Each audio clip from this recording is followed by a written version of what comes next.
Hello guys, you came back. That's great. I love it. Anyways, so we'll continue from last time's Peter Pan. So last time we read chapter 1. Peter Pan. Switch page. The Shadow. That's the next one. The Shadow. Where's the shadow? Oh yeah, there it is. The Shadow. Oh, actually, we need to start from here. Chapter 2. The Shadow. Alright. Peter nimbly darted to the window with Nana snapping at his toes. He quickly leapt through the open window, which closed with a bang behind him. So remember from last time, Nana leaped at him. So he quickly went to the window, and they closed. Mrs. Darling cried out again, for she was certain the boy was killed. After all, the children's room was quite a distance from the street. Just quite. Don't worry about it. It's probably like a 50-floor skyscraper building. Who knows? She ran to the window to see where he had fallen, but the street was clear. Mrs. Darling looked into the dark night sky. It was empty except for a bright shooting star. He disappeared. It's like magic. Wondrous magic. Nana stood by the window, clutching something in her mouth. I was gonna say in her hand, but dogs don't have hands. It was the boy's shadow. The closing window had torn it. There it is. Torn it off as neatly as a sheet of paper from a roll. That's a weird way to put it. It was an ordinary shadow, and Nana knew immediately what to do. She hung it out the window so the boy could find it without disturbing the children. Good dog. We can't leave it there, Miss Darling said. It will look like wash hung out to dry. What would the neighbors think? She thought to show the shadow to Mr. Darling, but he would only say, "That's what happens when you have a dog for a nurse." Since she had to do something. Mrs. Darling rolled up the shadow and tucked it away in a drawer. She would leave it there until the right time came to tell her husband what had happened. The right day came the very next Friday. It was a day the Darlings would never ever forget. Bum bum ba bum. So clear something cool happens here, right? I should have known to be more careful on a Friday, Mrs. Darling said later. Mr. Darling patted her tenderly on the shoulder. No, my dear, he said. I am responsible for what happened. No, it was my fault, Miss Darling replied. They could not agree on who was to blame, nor could they forget the events of that fateful day. If only I had not accepted the invitation to dine at our neighbor's, Miss Darling said. If only I had not poured my medicine to Nana's bowl, Mr. Darling said. Nana's eyes clouded up as if for to say, if only I had pretended to like the medicine. Poor dog. I should do a voice for the dog. Oh, that's hard. No, you can't understand that, can you? Mr. Darling wiped away Nana's tears. In fact, I'll just do different accents. Maybe it won't sound like a dog, but that's okay. Each one felt they alone were to blame, and sometimes they blamed Peter. That fiend! Mr. Darling would cry, to which Nana barked in agreement. Anyways, but Mrs. Darling never blamed Peter. And so they sat in the empty nursery night after night, remembering the events of that dreadful Friday night. It had started quite ordinary. Nana filled Michael's bath and carried him to it on her broad back. So Michael now speaks, so let me think of a voice to... I won't go to bed, Michael protested as he made the rules. I won't. That is so pretty funny. I'm gonna keep doing that. Mrs. Darling entered the nursery wearing a lovely evening gown. Around her neck was the necklace Mr. Darling had given to her, and on her wrist was Wendy's bracelet, which she borrowed. Wendy loved to see her dressed so prettily. It's a word, prettily? I'll use that in my next English essay or something. Prettily. Wendy and John were pretending to be Mr. and Mrs. Darling.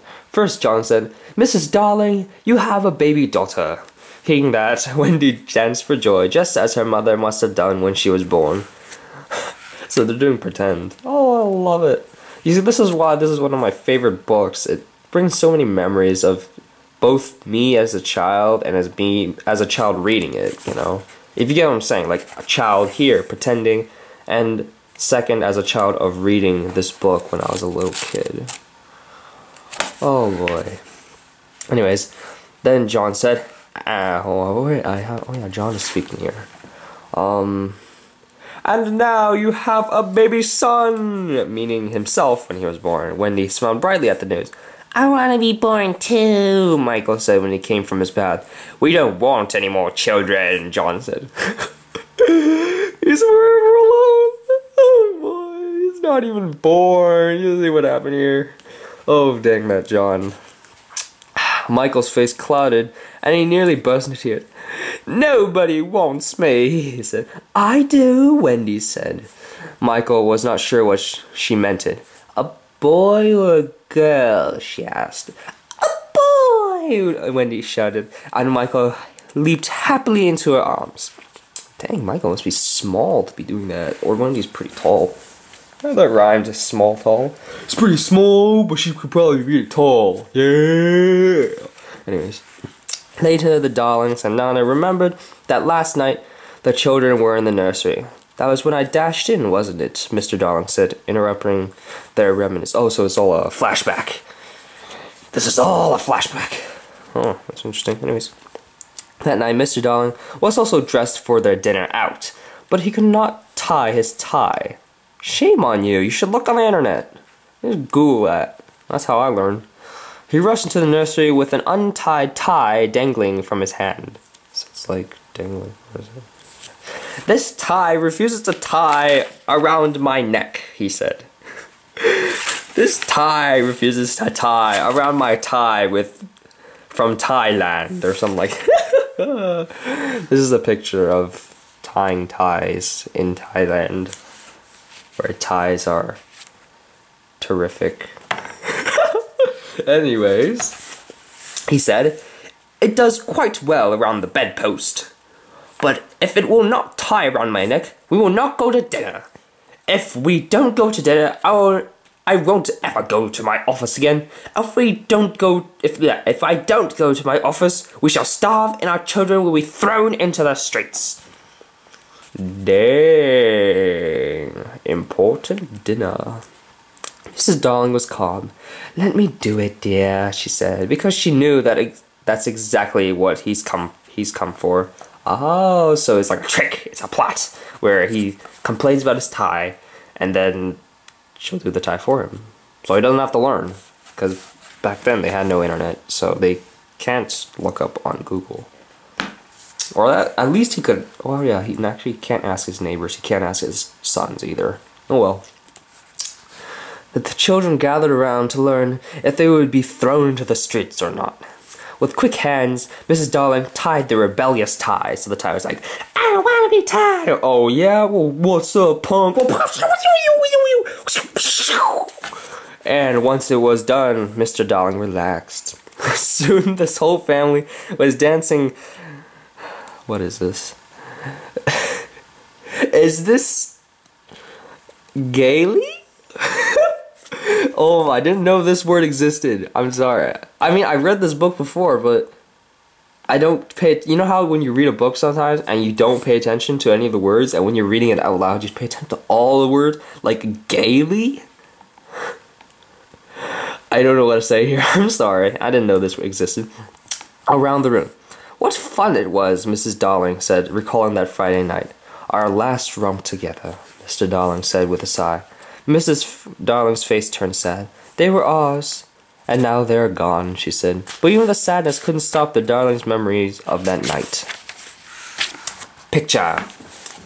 Soon Nana joined the happy throng. Okay. As she romped amid the flying feet. So the feet are like this, like going like this, like flying feet. Wow! Woo! She brushed against Mr. Darling's brand new trousers, covering them with hair. Trousers. Isn't that like underwear in England? They're from England, right? So if it brushed against his new trousers, does that mean he was doing this all in his underwear? I don't know. Oh, what a mistake to have a dog for a nest, he said angrily. Yeah, I don't blame you either. I would be pretty weird. I'd be pretty mad if my dog got hair all over my underwear. Yeah. Oh shoot, how much time do we have?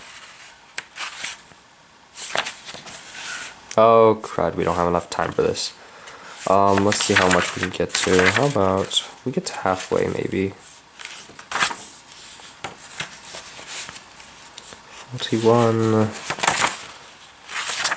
Yeah. So let's see, 1941, that's around maybe 20 pages. Alright, let's get to here, maybe? Yeah, let's see if I can do that within the next 3 minutes. I have the feeling she thinks the children are puppies, Mr. Darling said. Oh wait, no. Mr. Darling brushed away the hairs. Nana is a treasure, she said, so she brushed his... I don't want to think about it. Anyway, so I already read this part. Mrs. Darling shook her head. No, George, I'm sure she knows. They have souls. Mr. Darling rubbed his chin. Well, you may be sure, he said, but I'm not. To quickly change the subject, Mrs. Darling told her husband about the strange boy who had flown in the window. Good time to bring it. Nonsense, Mr. Darling said. Then let me show you, Mrs. Darling said. She went to the drawer and pulled out the shadow. Mr. Darling sighed, rubbing his chin once more, but this time with an earnest. So he's like, hold on. I'm gonna stroke my own chin. It's nobody I know, he said as he examined the shadow, but he looks like a scoundrel if you ask me. Just then Nana entered with a bottle of Michael's medicine in her mouth. I don't want to take my medicine, Michael cried. Ain't nobody got time for that. I'll get you some chocolate to make it easier to take, Mrs. Darling said, leaving the room. Don't pamper him, Mr. Darling said to his wife. He turned to Michael. When I was your age, I took my medicine without a sound, he said to his son. I even knew to thank my parents for giving me medicine to make me well.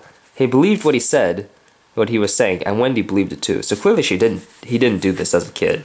So he's lying, but it's a good lie. It's an interesting question. Lies. The medicine you have to take now is worse, isn't it? Wendy asked her father. There it is. Much, Mr. Darling said. Why, if I knew where it was, I'd take some to show you how easy it is. Wendy, always eager to help out, said, I know where it is, father, she said. She hurried out of the room before Mr. Darling could stop. Mr. Darling felt suddenly ill, but not in a way that medicine could help. So clearly he was lying and he really hates medicine. But, oh boy. He turned to John and said quietly, my medicine is beastly stuff to take, John. It's the nasty, sticky kind. Beastly. So they had the term beast back then. And I guess I should stop it here before Wendy gives her father his medicine, because I'm near 15 minutes or so on YouTube's stupid 15 time limit. Anyways, we'll start here next time, and that is all for today.